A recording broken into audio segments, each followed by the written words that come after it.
आमिर खान से मुलाकात हुई हज पे इस दफा, अल्लाह उसको जज़ाए खैर दे, अपनी माँ को हज कराने आया हुआ था। He had come to मैं मौलवी तारिक जमील साहब, शाहिद अफरीदी, हम उसको दावत देने गए। तो अल्लाह ने उस नौजवान में बहुत खैर रखी है, बहुत खैर थी उसके अंदर, बहुत खैर थी उस नौजवान में। Allah bless him, may Allah accept him. So out of all of us, Maulvi Tariq Jameel Sahab was the most concerned to meet him. He says, I have to meet this boy, I have to meet this boy. और मुझे इसको अल्लाह का पैगाम पहुंचाना है हर सूरत के अंदर। So as Maulana was speaking to him, he gave us half an hour. But once Maulana started speaking to him, we stayed there for 3 hours.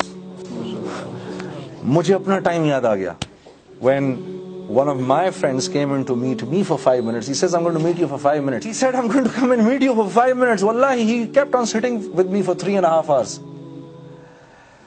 So after the first meeting, he says, I have to meet you people again. Then the second meeting, first meeting we had in Mecca, the second meeting we had in Medina.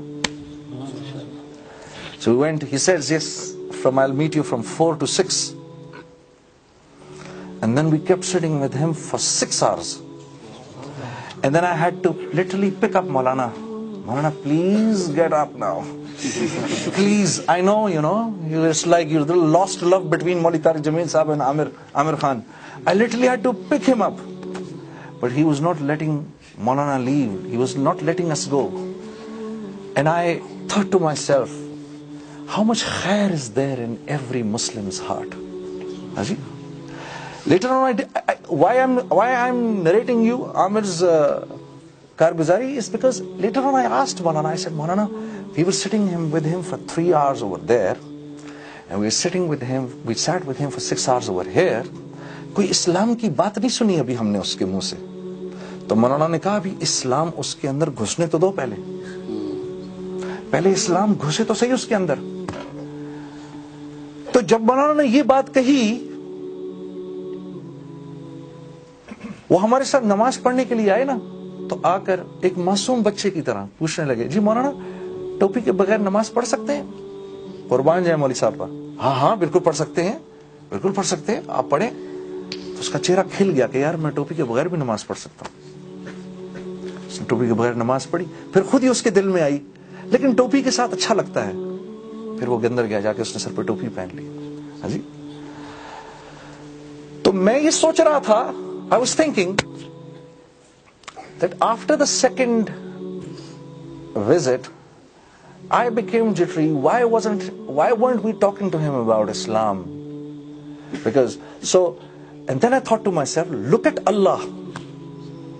Allah कितना करीम है, अल्लाह कितना करीम है कि अल्लाह रब्बुल इज्जत ने अपने इस बंदे को भी मौका दिया कि तू आ मेरे पास, आ और अपनी सारी जिंदगी के गुनाह बख्शवा ले। इसको भी मौका दिया अल्लाह ने, ठीक है। मुझे इतनी शर्म आई, मुझे अपना एकदम ख्याल आ गया कि ये तो अपनी माँ को लेकर आया है, और इसने अपनी माँ को व्हील चेयर पर हज कराया है। हाँ जी, कितना खुशकिस्मत नौजवान है, माँ को कराया।